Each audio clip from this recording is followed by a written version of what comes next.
안녕하세요. 제 이름은 한수진입니다. 올해 35살, 결혼에 실패한 경험이 있죠. 하지만 전 그런 사실이 부끄럽지 않아요. 괴로운 인연을 억지로 이어가며 사는 것보다 지금이 훨씬 행복하다고 생각하거든요. 제가 오늘 이렇게 사연을 쓰게 된 건 단지 하소연이나 분풀이를 위해서가 아니라 같은 상황에 처한 누군가에게 작은 용기라도 될 수 있길 바라는 마음 때문입니다. 불과 몇 해 전까지만 해도 저는 평범한 여자였어요. 결혼을 앞두고는 설렘으로 가득했고 시댁 식구들과 좋은 관계를 맺고 싶어 노력도 많이 했습니다. 하지만 결혼식 후 황당한 일을 겪으며 시작된 시댁과의 갈등이 제 인생을 완전히 바꿔놨죠. 그때 저는 미처 몰랐습니다. 누군가의 무심한 말 한마디에 아무렇지 않게 저지른 행동이 한 사람의 삶을 얼마나 무너뜨릴 수 있는지를요. 혹시 이 이야기를 읽는 분 중 저와 비슷한 상처를 안고 살아가는 분이 계신다면 부디 기억해 주세요. 우리는 결코 혼자가 아니며 괴로운 기억과 아픔도 언젠간 지나간다는 걸요. 그럼 지금부터 제 이야기의 첫 페이지를 넘겨보겠습니다. 저는 몇 해 전 사랑하는 사람과 결혼식을 올렸어요. 연애할 동안 참 자상하고 따뜻했던 남자였고 남자친구의 가족도 겉으론 잘해주셨기에 감사한 마음으로 결혼을 준비했습니다. 물론 가끔 시어머니와 시누이의 눈빛이 조금 차갑게 느껴질 때도 있었지만 그냥 제가 예민한 거라고 생각하며 넘겨버렸죠. 시댁에 인사하러 가기 전 남편이 이런 말을 한 적이 있거든요. 우리 식구들이 말이 좀 험하고 무뚝뚝한 면이 있거든. 돌아가신 아버지도 그러셨고 엄마랑 동생도 좀 그런 편이야. 그래서 처음엔 친해지기 어려울 수도 있지만 속은 따뜻한 사람이니까 오해하지 마.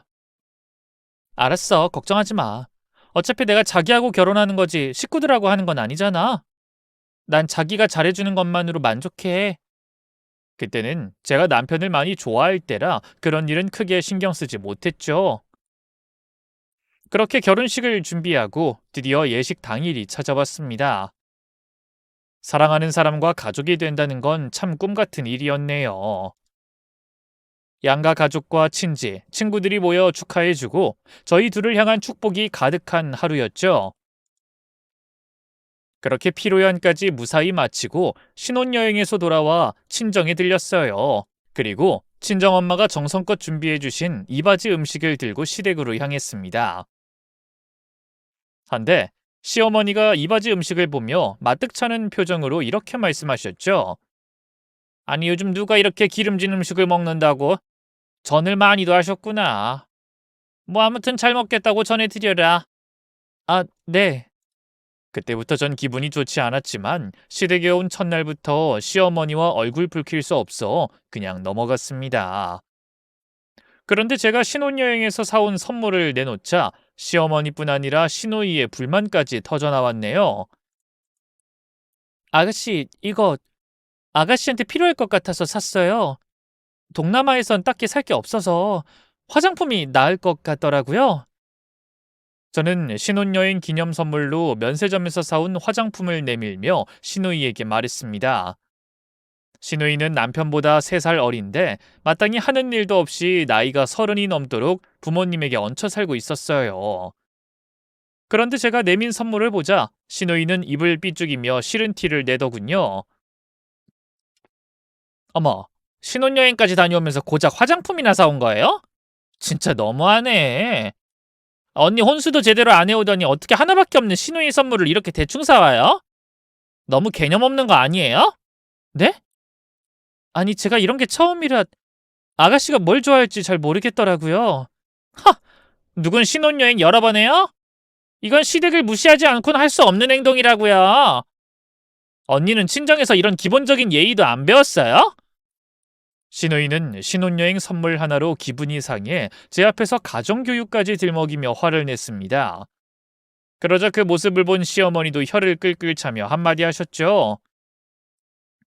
아유, 챙길 형제가 여럿 있는 것도 아닌데 사와도 그게 뭐니? 미경인 너희가 혹시 면세점에서 명품 가방이라도 하나 사다 주는 게 아닌지 얼마나 기대를 했는데 애가 실망이 이만저만이 아니겠다. 시어머니의 말씀에 저는 기분이 상했지만 간신히 감정을 감추며 대답했습니다. 제가 생각이 짧았나 봐요. 그냥 물어봐서 사오는 게 나았을 텐데. 준호 씨도 괜찮을 것 같다고 해서 그냥 샀더니. 어머, 시어미 앞에서 남편 핑계 대는 건 어디서 배웠니? 남자가 이런 일을 뭘 알아? 네가 잘 챙겼어야지. 아무튼 내가 가르칠 게 한두 개가 아니야. 앞으로 갈 길이 까마득하다. 그래서 저는 신혼여행에서 돌아온 첫날부터 시어머니와 시누이에게 미운 털이 박히고 말았네요. 선물을 주고도 욕먹은 저도 기분이 좋지 않아 시무룩하게 밥을 먹고 설거지를 마친 뒤 신혼집에 가려고 일어섰습니다. 그런데 총각대 쓰던 방에 들어갔던 남편이 한참을 나오지 않았어요. 남편은 신혼여행 떠나기 전에 가방에 넣어둔 축의금 봉투를 가지러 방에 들어간 참이었거든요. 저는 문 앞에 다가가 남편을 불렀습니다. 자기야, 차 막힐 시간인데 아직 멀었어? 잠깐만. 아니, 이게 어디로 갔지? 왜 그래? 뭐가 안 보여? 아니, 내가 분명히 그날 축의금 받은 봉투를 이 가방에 넣어서 집으로 보냈는데. 예식 당일 정신이 없던 저희는 축의금 봉투를 직접 챙길 여력이 없었어요. 그러자 시어머니가 이렇게 말씀하셨네요. 예, 돈 봉투는 내가 맡아줄게. 이렇게 정신없을 때 괜히 그거 들고 다니다가 큰일 난다. 원래 당사자들은 여행 다녀와서 여유 있게 방명록도 살펴보고 축의금 받은 금액도 확인하고 그러는 거야. 그걸 잘 정리해놔야 나중에 또 돌려줄 일 있으면 그 금액에 맞게 너희도 축의금 내는 거지. 저희는 그 말에 고개를 끄덕이며 돈 받은 걸 전부 가방에 넣어 시댁으로 보냈습니다. 거기에는 저희 친정부모님이 주신 돈도 같이 들어있었어요. 원래 저는 부모님의 손님이 내신 돈은 고스란히 부모님께 돌려드릴 생각이었어요. 어차피 저를 보고 온 손님들이 아니기에 그 돈은 저희 부모님의 돈이 맞다고 생각했죠. 하지만 친정엄마는 한사코 그 돈 받기를 거절하고 웃으며 말씀하셨습니다. 우리가 돈 받으려고 너 결혼시켰니? 원래 축의금은 새 출발하는 신혼부부 살림에 보태라고 주는 거야. 그러니 미안해하지 말고 다 가져가서 요긴하게 써라. 그러면서 식비만 쓰고 남은 금액을 고스란히 저희에게 주신 겁니다. 하지만 저는 그 돈을 그냥 받을 수 없어 여행에서 돌아오면 봉투를 하나하나 확인해 부모님 관련된 돈은 돌려드리기로 마음먹었죠. 그렇다고 여행 전에 친정 부모님과 실랑이를 벌일 수는 없어 일단 그 돈을 남편 가방에 넣어 시어머니에게 맡기고 가벼운 마음으로 신혼여행길에 오른 거예요. 턴데 여행에서 돌아오니 가방에 들어 있어야 할 돈 봉투가 감쪽같이 사라진 겁니다. 그래서 당황한 남편이 어쩔 줄 모르다 밖으로 달려나와 시어머니에게 물었습니다. 엄마, 우리가 여행 가기 전에 축의금 모은 봉투 맡긴 거 못 봤어요? 저기 가방에 넣어서 고스란히 보냈는데. 자기야, 이럴 게 아니라 얼른 경찰에 신고해야 하는 거 아니야? 요즘 결혼식 다니면서 축의금 노리는 도둑들이 그렇게 많다던데. 어디 중간에서 털린 거 아닐까? 그런 제 말에 남편이 깜짝 놀라더니 대답했어요. 도둑? 그럼 정말 큰일이잖아. 내가 받은 거 말고 자기가 받은 것도 다 같이 들어있어서 금액이 꽤 될 텐데. 빨리 신고부터 하자. 근데 그런 저희의 말을 조용히 듣고 계시던 시어머니가 아무렇지 않은 표정으로 충격적인 말씀을 꺼내셨습니다. 얘들이 사람 말은 듣지도 않고 왜 이렇게 호들갑을 떨어? 경찰은 무슨? 그 돈 내가 좀 썼다. 시어머니의 말씀을 들은 남편은 깜짝 놀라 되물었어요. 네? 엄마가요? 그래. 급한 일이 있어서 먼저 썼는데 내가 말한다는 게 깜빡했지 뭐냐. 아니, 엄마가 그 큰 돈을 어디다 써요? 큰 돈은 무슨? 밥값 내고 예식비 치르고 나니 얼마 되지도 않는 것 같던데. 그 말씀에 저는 어이가 없어 언성을 높이고 말았습니다. 얼마 안 되긴요. 저희 친정에서 주신 돈까지 다 넣어놔서 적은 돈이 아니었는데요. 어머나, 얘 좀 봐라. 어디 시집온 첫날부터 며느리가 시어미한테 소리를 질러? 쓸만하니까 썼다는 거 아니냐? 넌 이제 어차피 출가 외인이야. 시댁에 일이 생겨서 좀 쓸 수도 있지. 뭐가 그렇게 큰일이라고 이 난리야? 어머니는 제 귀를 의심하게 하는 말씀을 잘도 늘어놓으시더군요. 예식 당일 정신이 없어 돈 관리를 직접 하지 못한 게 화근이 될 줄 그때는 미처 상상도 못했었죠. 그때 제 표정이 얼음처럼 굳어버린 걸 본 남편이 시어머니를 향해 조심스럽게 물었습니다. 아니, 엄마, 도대체 무슨 급한 일이 있어서 말씀도 없이 쓰신 거예요? 내가 어디 딴 데 쓴 게 아니라, 실은 미경이가 좀 힘들다고 해서 쟤 빌려줬다. 네? 미경이요? 아이, 그래. 제가 취직도 안 되고 요즘 되는 일이 없잖니. 오죽하면 어미한테 손을 벌렸겠니? 그 말을 듣자 저도 모르게 화가 치밀어 올라 시어머니를 향해 이렇게 말했습니다. 아무리 그래도 그렇지, 저희 친정 부모님은 저 생각해서 부모님 손님들한테 받은 축의금까지 전부 다 주신 건데 어떻게 한마디 말씀도 없이 그걸 아가씨한테 주실 수가 있어요? 아니, 그게 뭐 그렇게 대단한 일이라고. 신혼여행 간 애들한테 국제전화까지 하면서 허락을 받니? 너도 이제 결혼했으니 우리 가족이야. 가족이 힘들면 서로 돕고 사는 거지. 그게 싫으면 결혼 부르든가. 네? 아니, 어머님, 어떻게 그런 말씀을... 저는 처음에 시어머니가 무슨 농담을 하시는 줄 알았습니다. 저희 부부의 결혼식 축의금을 마음대로 시누이한테 줘버리고도 어머닌 미안한 기색이 전혀 없으셨죠. 그것도 사전에 양해나 설명 한 번이 없었습니다. 그 순간 저는 손이 떨리고 얼굴이 붉게 달아올랐어요. 그래서 입술을 깨물며 시어머니를 향해 말했네요. 어머님, 그건 저희 부부의 결혼을 축하하는 돈이에요. 만약에 아가씨가 필요하다면 저희랑 상의한 후에 정하셨어야 맞는 거죠. 그러자 시어머니는 차가운 목소리로 대답하셨습니다. 얘 정 떨어지게 말하는 것 봐라. 시집 왔으면 미경이도 네 동생이나 마찬가지야. 가족 돈을 가족이 나눠 갖는 게 뭐가 문제라고 이래? 근데 제가 더 황당할 일은 그 다음에 일어났습니다. 축의금이 없어진 걸 알고 놀랐던 남편이 어머니 말씀을 듣더니 곧 시댁 식구들 편을 드는 겁니다. 알았어요. 미경이도 어디 급한 일이 있으니 그랬겠죠. 자기야, 가족끼리 돈 얘기로 얼굴 붉히지 말고 이 얘긴 그만하자. 저는 남편의 말을 듣고 어이가 없어 말문이 막혔습니다. 저에게 그건 돈의 문제만은 아니었어요. 가족 간의 믿음과 존중이 훼손된 일이었기에 그렇게 그냥 넘어갈 수가 없었죠. 그래서 거실에서 텔레비전을 보고 있는 시누이를 향해 이렇게 물었습니다. 아가씨, 얼마나 급한 일이기에 저희 축의금까지 빌려갔어요? 그거 전부 제 돈도 아니에요. 부모님 손님들이 주신 돈은 확인해서 돌려드려야 하니까 언제 줄 수 있는지 말해줄래요? 뭐라고요?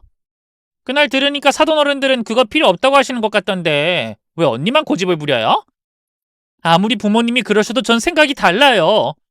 어차피 축의금도 다 주는 만큼 받는 건데 제가 그만큼 받았다는 건 저희 부모님이 이미 내셨거나 아니면 언젠가는 내야 하는 돈이라는 말이잖아요. 아니, 무슨 가족끼리 그렇게 네가 낼 돈 내가 낼 돈 따져요? 언니네 친정은 몰라도 우리 집은 안 그래요. 집마다 가풍이란 게 있기 마련인데 우리 집은 그러니까 언니도 따르도록 해요. 네? 그래서 그 돈을 안 갚겠다는 거예요? 갚다뇨. 그건 생판 남일 때나 해당하는 말이죠. 그 돈은 엄마가 그냥 저 힘들다고 도와주신 거라니까요. 난 엄마가 주시니까 받은 것뿐인데 왜 나한테 이래요? 시어머니가 하라면 해야죠. 나 취직도 못하고 힘든 거 뻔히 알면서 꼭 이렇게 야박하게 굴어야겠어요? 뭐라고요? 힘든 시누이 도와주는 게 그렇게 싫어요? 언니네 친정에서는 원래 그렇게 시댁이 못되게 굴라고 가르쳤냐고요? 시누이의 마지막 말에 결국 저는 간신히 붙들고 있던 이성의 끈을 놓아버리고 말았습니다.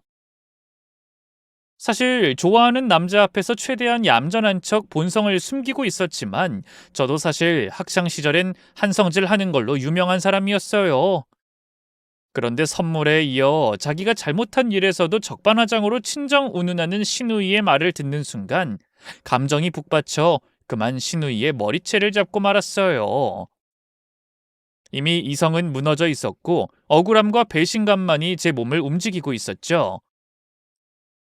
그런 행동에 시어머니와 남편은 기겁했지만 저는 아랑곳하지 않고 시누이를 어머니 앞에 데려갔습니다.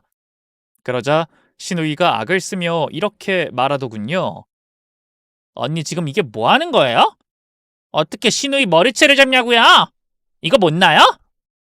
못 나. 내가 너보다 나이도 많은데 가만히 참아줬더니 해도 너무하잖아. 명품 가방 사고 싶으면 네 돈으로 사.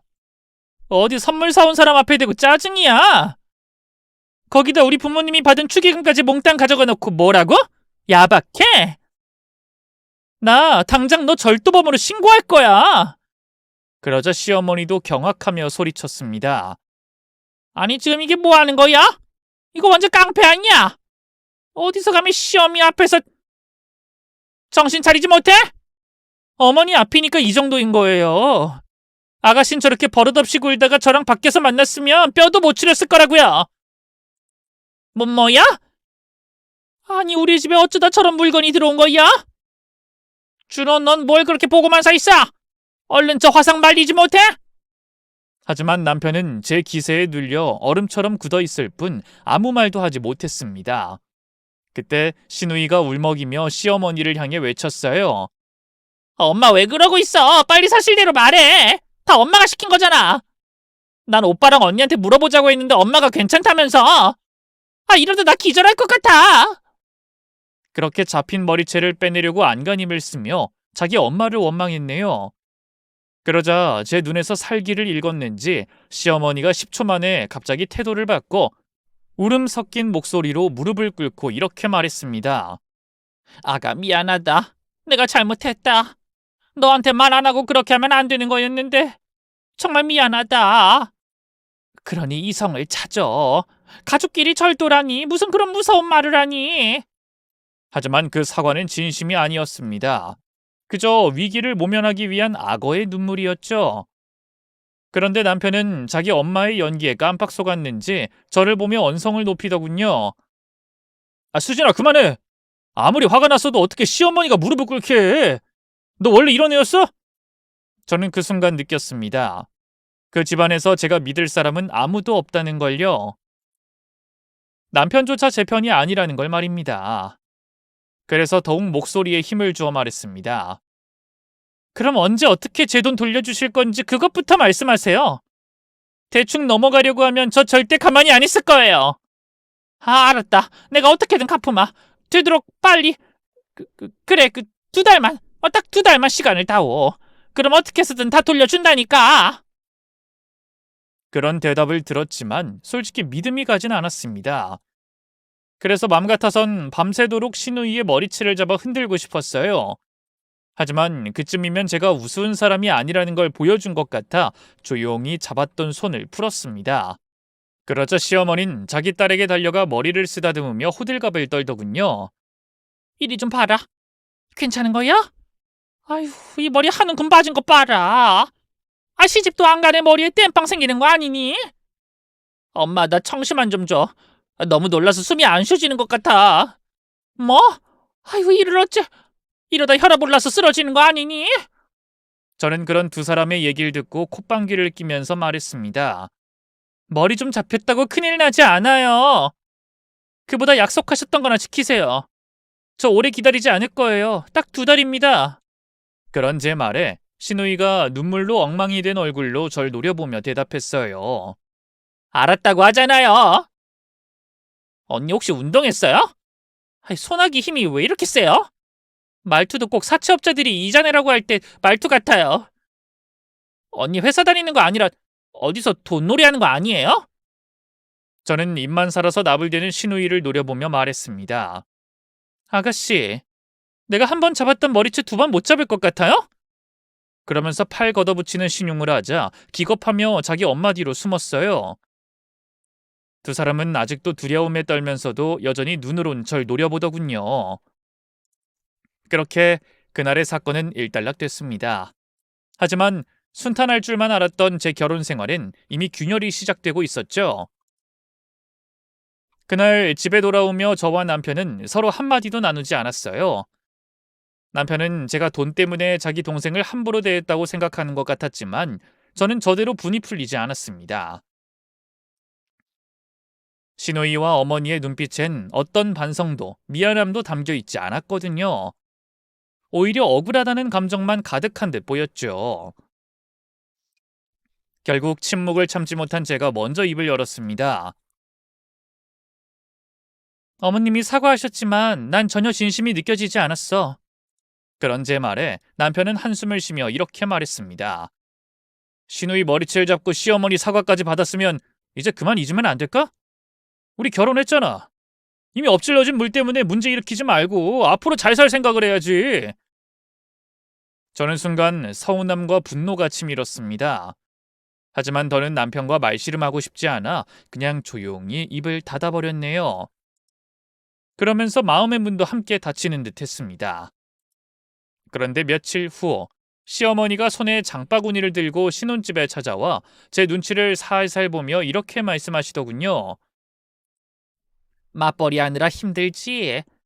피곤하게 일하고 와서 뭐 제대로 해먹을 시간이 없을 것 같아서 내가 반찬 몇 가지랑 국이라도 끓여주려고 들렸다. 어머니는 처음에 저를 대할 때와는 많이 달라진 태도로 최대한 조심스럽게 말씀하려고 노력하는 것 같았어요. 안 그러셔도 되는데 감사합니다.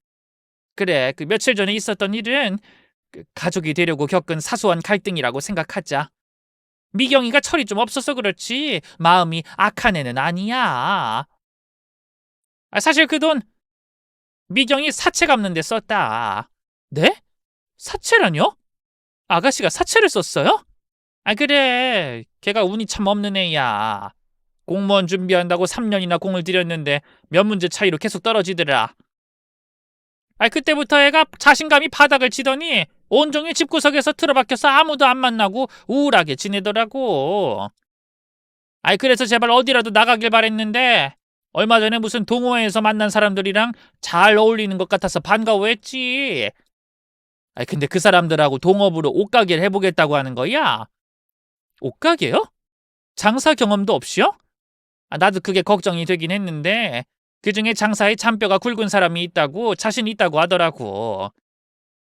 근데 글쎄 그 인간들이 싹 다 사기꾼 집단이었던 거야. 네?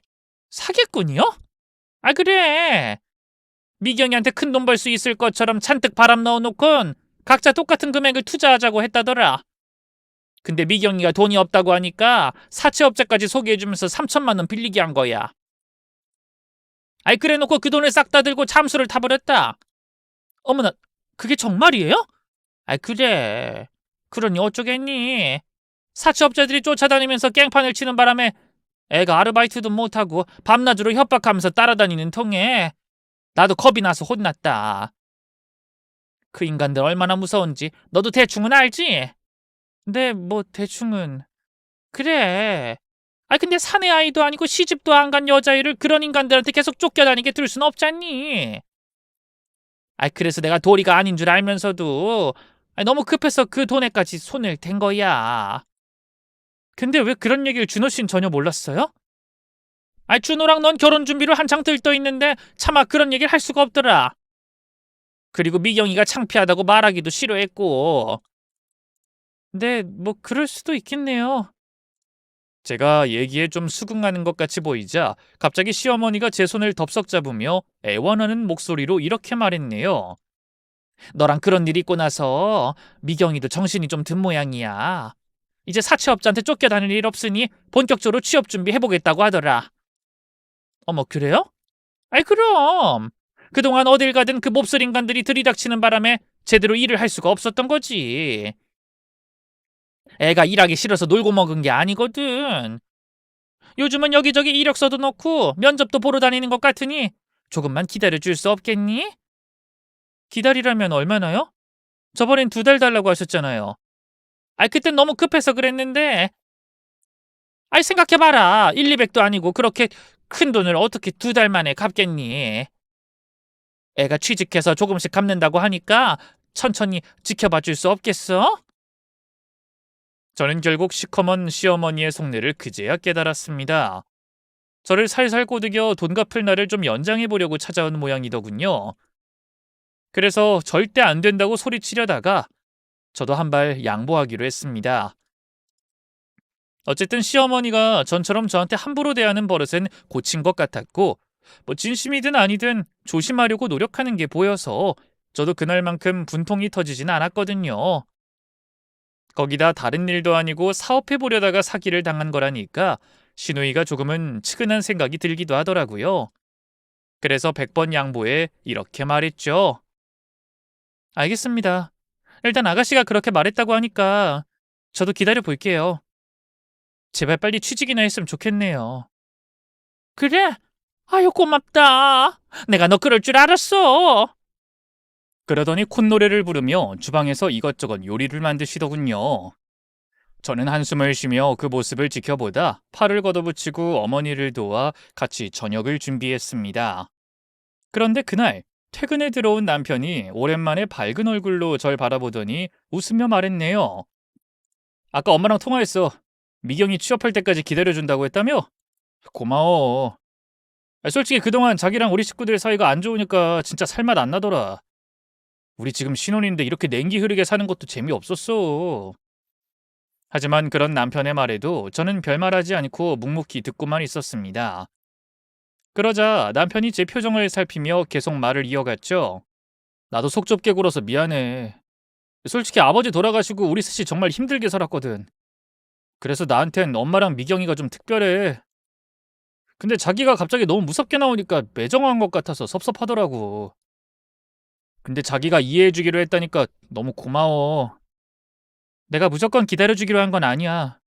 아가씨가 반성하면서 일해보겠다고 한다니까 기회는 한번 줘봐야 할 것 같아서 그러겠다고 한 거지. 알았어. 미경이 아마 잘할 거야. 기다려봐. 자기 피곤한 것 같은데 내가 다리라도 좀 주물러 줄까?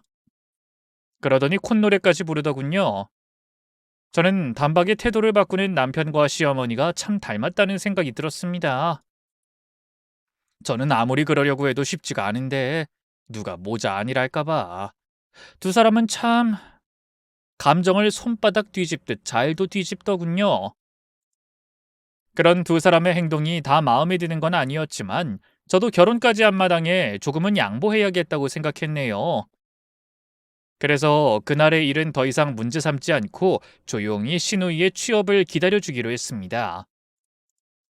하지만 얼마 지나지 않아 저는 이날의 선택을 사무치게 후회했어요.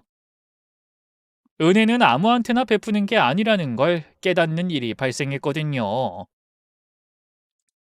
그날은 제가 신우이에게 시간을 주기로 하고 석 달이 지난 시점이었습니다. 여기저기 이력서를 넣었다고 하던 신우이가 백화점에 취직했음을 알린 지 한 달이 지난 시점이기도 했죠. 그러더니 신우이가 밝은 목소리로 전화해 이런 소리를 하더군요. 언니, 저 취직했다는 거 들으셨죠? 그래서 이번 달부터 언니 계좌로 100만 원씩 보내기로 했어요. 오늘 처음으로 송금했는데 한번 확인해 보세요. 그래요? 고생했겠네요. 알았어요. 확인해 볼게요. 네. 근데 언니, 혹시 뭐 필요한 거 없어요? 필요한 거라뇨? 아니, 솔직히 저 언니 덕분에 정신 차리고 취업했잖아요. 그래서 첫 월급 탄 기념으로 선물이라도 하려고요. 어머, 선물은 무슨... 됐어요. 이제 들어갔는데 월급에서 100만 원이나 보냈으면 별로 여유도 없을 것 같은데. 괜한 돈 쓰지 말고 은행 가서 적금이라도 들어요. 지금부터라도 부지런히 모아야죠. 역시 알뜰한 우리 새언니. 알았어요. 고마워요. 그러더니 아무 일도 없던 사이처럼 인사하더라고요. 그래서 저도 가능한 마음에 남은 앙금을 털어버리자고 다짐하게 됐네요. 그렇게 또 두 달이 흘렀습니다. 그동안 신우이는 정확하게 날짜를 지켜 100만 원씩 제 돈을 갚고 있었어요. 그쯤 되자 저도 정신 차린 신우이가 좀 기특해지더라고요. 그래서 아가씨가 취직했다는 백화점 근처를 지날 일이 있어 문 닫을 시간에 맞춰 전화를 걸어봤습니다. 시간이 맞으면 신우이를 만나 저녁이라도 사주려고 한 겁니다. 그런데 한참 만에야 전화를 받은 신우이가 마치 잠에 덜 깬 듯한 목소리로 전화를 받더라고요. 그래서 제가 물었죠. 아가씨, 오늘 출근 안 했어요? 어머나, 언니? 아, 오늘 제가 월차거든요. 왜 그러세요? 아, 그래요? 내가 지금 아가씨네 백화점 근처를 지나는 길이라 퇴근했으면 저녁이라도 먹자고 하려고 했죠. 근데 하필 월차인진 몰랐네요. 일은 할만해요? 그럼요. 좀 힘들긴 한데 그래도 사람 만나는 일이라 재밌어요. 그래요? 뭐 잘 됐네요. 그럼 오늘은 안 되겠고 다음 기회에 다시 전화할게요. 네. 근데 언니, 일부러 신경 안 써도 돼요. 언니도 바쁘고 힘들 텐데 저랑은 집에서 만나면 되죠. 그래요. 알았어요. 쉬는데 전화해서 미안해요. 그러곤 전화를 끊었는데 왜 그런지 기분이 좀 찝찝했습니다. 하지만 뭐 딱 꼬집어 어떤 게 이상하다고 말할 수도 없는 기분이라 괜히 제가 예민한 거라고 생각하며 지나쳤네요. 그러던 어느 날 외근이 있어 밖에 나갔다가 점심시간이 다 되어가 남편에게 전화를 걸었습니다. 제가 외근 나간 건물 근처에 남편의 회사가 있었거든요. 마침 남편도 점심을 먹으려고 할 시간이 되어 간다며 반가워하더군요. 그래서 둘이 만나 남편이 좋아하는 평양냉면을 먹고 커피 한잔하러 커피숍에 들렸습니다. 그런데 그때 남편이 화장실에 간 사이에 핸드폰이 울리더군요. 문자 메시지가 온 것 같아 무심히 핸드폰 화면을 바라보던 저는 깜짝 놀라고 말았습니다. 문자 메시지에는 선명한 글자로 카드 사용 내역이 떠 있었어요. 헌데 그 금액을 본 순간 저는 눈을 의심했습니다. 한 번에 300만 원이 넘는 금액이 사용됐기 때문이죠. 그 시간에 남편은 분명 저랑 같이 점심을 먹고 있었는데 어떻게 남편의 카드가 사용된 건지 어리둥절했습니다. 그래서 남편이 돌아오는 모습을 보자마자 얼른 핸드폰을 들이밀며 물었어요. 자기야, 이게 어떻게 된 일인지 모르겠어. 자긴 분명 지금 나랑 같이 있는데 카드 사용 문자가 왔다니까? 그것도 300만 원이 넘는 거야. 혹시 자기 카드 분실한 거 아니야? 어? 아니, 그런 적 없는데? 그래? 이상하네. 그런 제 말에 살짝 당황한 듯하던 남편은 이내 아무렇지 않은 표정으로 말했습니다. 아, 요즘엔 그런 걸로도 사기를 치나 봐? 뭐? 사기? 그래, 뭐 요즘 괜한 문자 보내서 사람을 낚는 다음에 그쪽으로 전화하면 돈을 빼가는 신종 사기가 유행이라잖아. 자긴 들어본 적 없어? 그래? 그러고 보니 들어본 것도 같고. 아이, 나쁜 인간들. 할 짓이 없어서 이런 짓을 해? 내가 나중에 삭제할 테니까 자긴 신경 쓰지 마. 그리고 자기도 이런 말도 안 되는 문자 오면 절대로 그쪽으로 전화해 보지도 말고. 그래, 알았어. 남편이 너무 강력하게 말하길래 저도 고개를 끄덕인 뒤 조심해야겠다고 생각했습니다. 그런데 이상한 일은 거기서 끝이 아니었어요. 하루는 일이 일찍 끝난 날 친정 부모님이 부르시기에 가보니 엄마가 고급 송이버섯을 내밀며 이렇게 말씀하셨죠. 너희 외삼촌이 자연산 송이를 2박스나 보냈더라. 우리가 다 먹긴 양이 많으니 가는 길에 시댁에 들려서 어머니께 전해드리고 가거라. 네? 송이요? 그래, 이거 돈 있어도 구하기 힘든 좋은 물건이라 하더라. 절대 물에 씻지 말고 먼지만 털어서 드시라고 꼭 전해드려. 알았어요. 고마워요, 엄마. 그래서 저는 엄마가 주신 송이버섯을 들고 시댁으로 향했습니다. 그런데 시댁 문 앞에서 아무리 배를 눌러도 인기척이 없더라고요. 할 수 없이 시어머니에게 전화를 걸었죠. 그랬더니 시끄러운 곳에서 전화를 받은 시어머니가 이렇게 말씀하셨습니다. 뭐? 송이버섯? 어머나 그 귀한 걸? 어우, 이렇게 감사할 수가 있나? 근데 오늘 내가 마침 친구들하고 저녁 모임이 있어. 그냥 집에 들어가서 식탁 위에 두고 나올래? 아, 네, 그럴게요. 그래서 시어머니가 알려주시는 비밀번호를 누르고 들어가 식탁 위에 버섯을 두고 나오려고 했습니다. 그런데 그때 엄마가 꼭 전하라고 하신 말씀이 떠올랐네요. 절대 물에 씻지 말고 그냥 먼지만 털어 드시라고 했던 말씀 말입니다. 그래서 상자 위에 주의사항을 써놓고 가려고 시누이 방으로 종이와 펜을 찾으러 들어갔죠. 그런데 방문을 열고 들어간 저는 화들짝 놀라고 말았습니다. 시누이 방에 못 보던 명품 브랜드의 쇼핑백들이 즐비하게 들어차 있었던 겁니다. 저는 영문을 몰라 쇼핑백을 열어봤다가 더 놀랐어요. 언뜻 봐도 고가로 보이는 가방과 구두들이 잔뜩 들어있었거든요. 그래서 홀린 듯 그중 하나의 가방을 들어 올리다 쇼핑백 안에 들어있는 영수증을 보고 뭔가 수상한 기분을 느꼈습니다. 그 영수증은 분명 며칠 전 남편과 제가 점심을 먹던 그날 사용된 카드 영수증이었고 남편의 핸드폰에 온 문자 메시지의 사용 금액과 정확히 일치했기 때문입니다. 저는 그 영수증을 들고 입술을 깨물며 생각에 잠겼어요. 그리고 시계를 보니 아직 백화점이 문 닫으려면 좀 여유가 있다는 걸 확인했죠. 그래서 서둘러 그 영수증을 주머니에 넣은 채 신우이가 다니는 백화점의 브랜드 매장으로 찾아갔습니다. 하지만 아무리 둘러봐도 매장 안엔 신우이의 모습이 보이지 않았어요. 그런 제 모습을 보고 직원이 다가와 묻더군요. 손님, 뭐 찾으시는 상품 있나요? 그런 게 아니라 죄송한데 오늘 송미경 씨가 근무하는 날이 아닌가요? 네? 누구요? 송미경 씨요. 몇 달 전부터 이 매장에서 근무하는 사람인데. 글쎄요. 제가 이 매장 매니저인데 그런 직원은 없는데. 아니, 분명히 이 매장이라고 했는데. 아 참. 송미경이라면 혹시 한 달도 못 채우고 그만둔 그 사람 말씀하시는 것 같아요. 네? 한 달도 못 채웠다고요? 그럴 리가 없는데.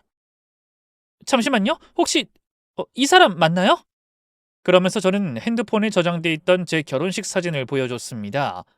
그러자 사진을 본 매니저가 고개를 끄덕이며 답하더군요. 아, 맞네요. 그 사람. 아유, 말도 마세요. 멀쩡하게 생긴 사람이 얼마나 근태가 나쁘고 지멋대로인지 매일 지각에 툭하면 손님이랑 싸우기 일쑤였어요. 그래도 저는 잘 감싸서 어떻게든 같이 일해보려고 노력했는데 한 달도 안 돼서 갑자기 그만두겠다고 문자 한 통 보냈다니까요. 네? 그게 정말이에요? 네. 근데 왜 그러세요? 아닙니다. 감사합니다. 그래서 저는 황당한 마음을 안고 백화점을 나섰습니다. 그리고 집으로 향하며 마치 퍼즐 조각을 맞추듯 머릿속으로 그간의 일을 정리해봤어요. 신우이는 자기 잘못을 인정하며 저에게 몰래 써버린 축의금을 갚기 위해 취직했다고 했어요. 그러면서 매달 꼬박꼬박 100만 원이나 되는 돈을 송금했습니다. 헌데 정작 취직한 회사는 한 달도 채우지 못하고 그만둔 상황이라니 대체 어떻게 된 영문인지 모르겠더군요. 게다가 남편의 카드로 쓴 게 분명한 명품 쇼핑까지 황당한 일이 한두 개가 아니었습니다. 결국 저는 더 참지 못하고 시댁으로 달려가며 모든 식구들에게 연락해 당장 집으로 오도록 했네요. 그러자 외출했던 시댁 식구들과 남편이 의아한 표정으로 하나둘 시댁에 도착했습니다. 마지막으로 가장 늦게 도착한 신우이가 집안에 들어서며 뻔뻔한 얼굴로 이렇게 말했네요. 언니, 갑자기 왜 급하게 불렀어요? 회식하다 깜짝 놀라서 달려왔잖아요. 아, 회식이요? 오늘 하필 회식이 있었나 봐요? 네? 아, 예. 근데 무슨 일이에요? 아가씨, 도대체 어느 회사가 한 달도 못 채우고 그만둔 직원도 회식에 끼워줘요?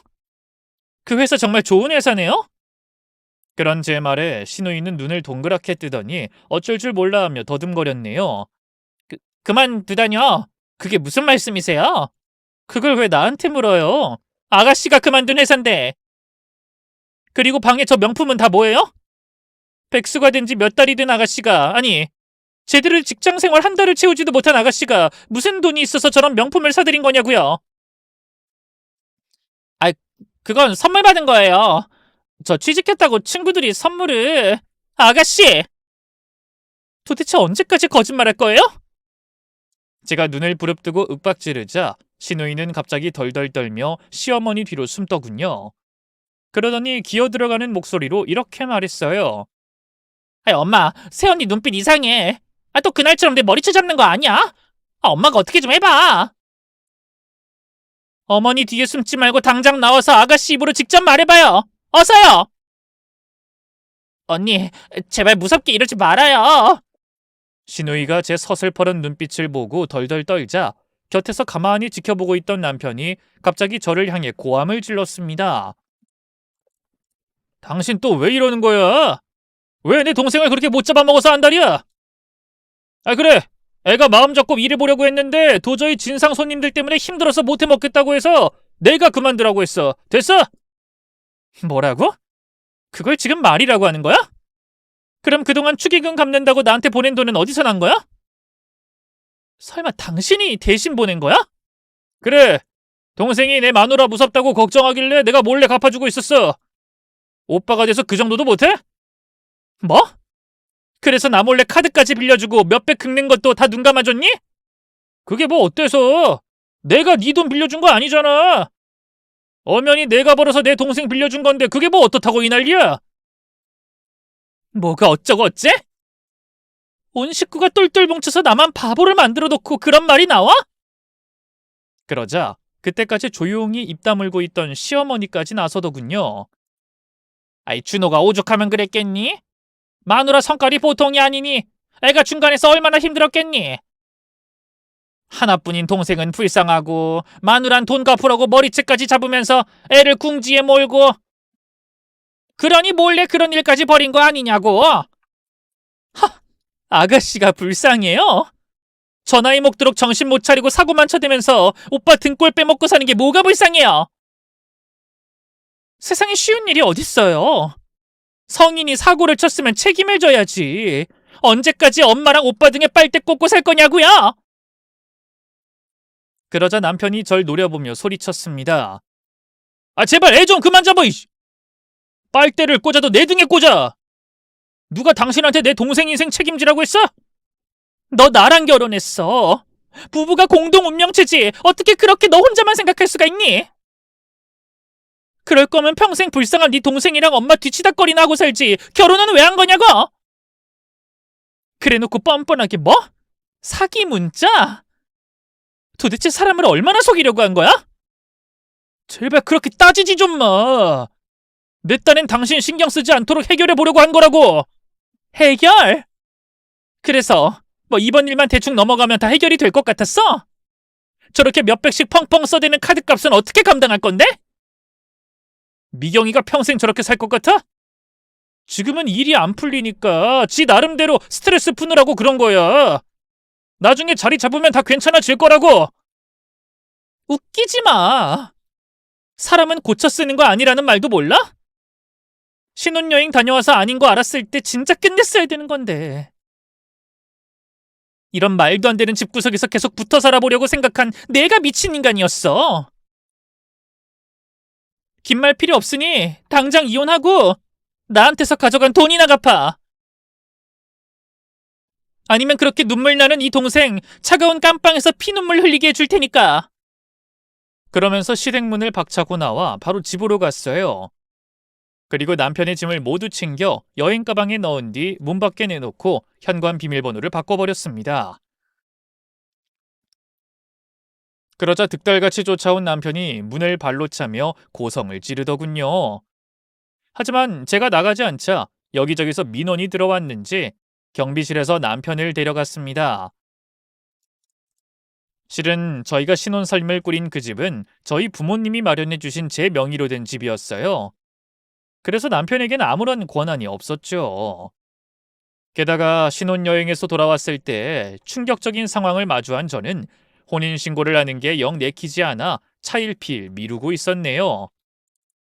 그래서 특별하게 서류 정리할 일도 없이 그대로 짧은 결혼 생활을 마무리하기로 결심한 겁니다. 하지만 저의 굳은 의지를 본 남편은 그제야 현실 파악이 되는지 저에게 끝없이 연락해 사과하며 헤어질 수 없다고 매달렸습니다. 그래도 저는 흔들리지 않고 제 결심을 밀고 나갔네요. 그러자 남편은 시도 때도 없이 찾아와 눈물로 호소하기도 하고 때로는 무섭게 협박하기도 했습니다. 그래서 참다 못한 저는 결국 남편을 스토킹으로 신고하고 접근 금지 신청까지 하게 됐네요. 그리고 시누이와 시어머니도 절도죄로 신고했죠. 결국 갚을 능력이 없다고 버티던 두 사람은 어쩔 수 없이 집을 담보로 대출을 받아 제 축의금을 돌려줬습니다. 비록 상처뿐인 결혼 생활이었지만 저는 그 경험 역시 저에게 무언가는 남겼다고 생각합니다. 사람을 겉모습으로 판단하지 않는 지혜와 처음에 아니라고 생각하면 단호하게 끊어낼 수 있는 결단력이 바로 그것이죠. 이러한 경험을 바탕으로 저는 이제 두 번 다시 제 편이 아닌 사람에게 속아 마음 주지 않을 자신이 생겼습니다. 제가 그런 일을 겪은 지도 벌써 2년이 넘는 시간이 흘렀어요. 이제 상처도 거의 아물어가 저는 새로운 인생을 힘차게 살아가고 있습니다. 비록 삶은 여전히 녹록지 않지만 이제 저는 흔들리지 않는 단단한 뿌리를 가진 나무처럼 제자리를 지키고 서 있을 수 있게 된 겁니다. 하지만 우연히 듣게 된 전 남편과 시댁의 소식은 그야말로 가관이었네요. 신우이는 그런 난리를 겪은 후에도 여전히 정신을 차리지 못하고 가족들에게 민폐를 끼치고 사는 것 같더군요. 명품에 빠져 오빠의 카드를 마구 긁어대다 신용불량자를 만들어 놨다고 했죠.